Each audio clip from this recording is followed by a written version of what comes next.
She was telling me what to eat, what not to eat. And I couldn't argue with her because, again, I was very fatigued. My legs hurt. I didn't have a lot of energy. I couldn't drive anywhere.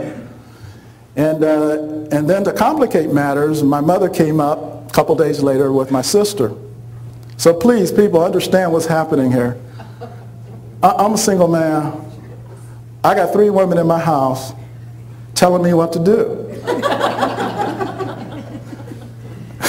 So you want to talk about some stress? But again, I really had no choice. And I felt it's only going to be a couple weeks. I'll just have to deal with this. And I was a little disappointed in my mother because when she came into the house, I would have expected a hug because I almost died. But my mother walks into the house, looks at me and goes, "You're fat." I said, "What?" And my sister goes, "Bro, you are fat." And I was about 80, 85 pounds heavier than I am right now. But I carried it well. You know, I felt I was a little chunky. And my daughter said, "No, Dad, you passed chunky 35 pounds ago." And the first thing my mother did, she went right to the kitchen, went to the cupboards and the refrigerator, turned to my sister and started shaking her head. "I don't know who this boy is." And that's what my mom called us when she didn't like you. She called you boy. Not son, boy. And she started taking the food out of the cupboards. My potato chips, my pretzels, my pizza pies, my ice cream, my cookies. She started packing up all my good food. And I said, "Mom," I said, what are you? Whoa, feedback. And she says, "You're taking this food back to the grocery store." And this is the way my mother operated. This is the way my father operated. You do something wrong, you're going to fix it. And so I went back to the grocery store. And again, you have to understand something. I live in a small town outside Rochester. And so everyone knows me in the grocery store.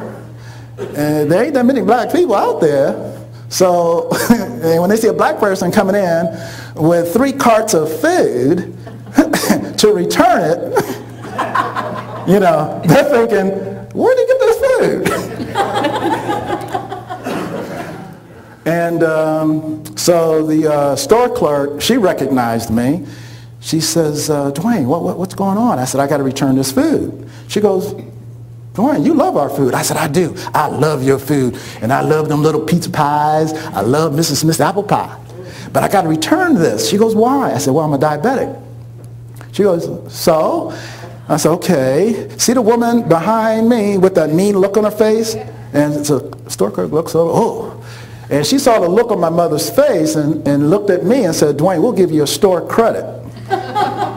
So they took back all the food because I did have the receipts. They gave me a store credit of, it was around $274. Wow, that's a lot of junk food. There's a lot of apple pie, a lot of pizza, a lot of pretzels, a lot of potato chips.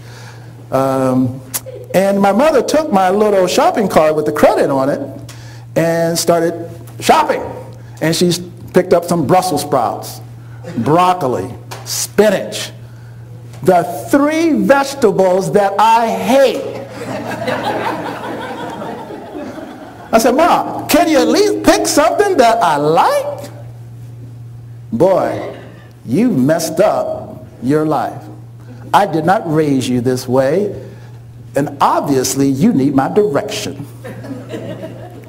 Now, and again, because people say, "Dwayne, you're a grown man." I said, "Yeah, but you don't understand. My mother," see, when I was growing up, my mother was a living legend. All the kids in the neighborhood, when my mother came running, they ran before I did. And I knew my mother was coming because you're on a ball field. If the people in the outfield start jumping over the fence, I knew that she was coming down the street. And my mother, she's only that big. But my mother could leap and rip a branch out of a tree. And you became part of that tree. So when you grow up with that type of experience, you learn you don't say no to my mother, you go along with the program.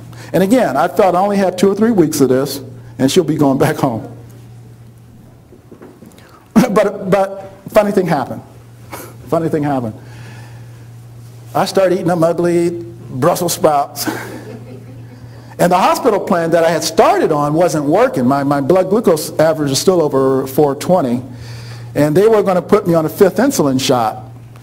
And my mother made me Brussels sprouts for breakfast. And I said, "Mom, are you smoking something?" And my mother didn't like when you allude she's taking a drug or something. Boy, you're only an inch away from death.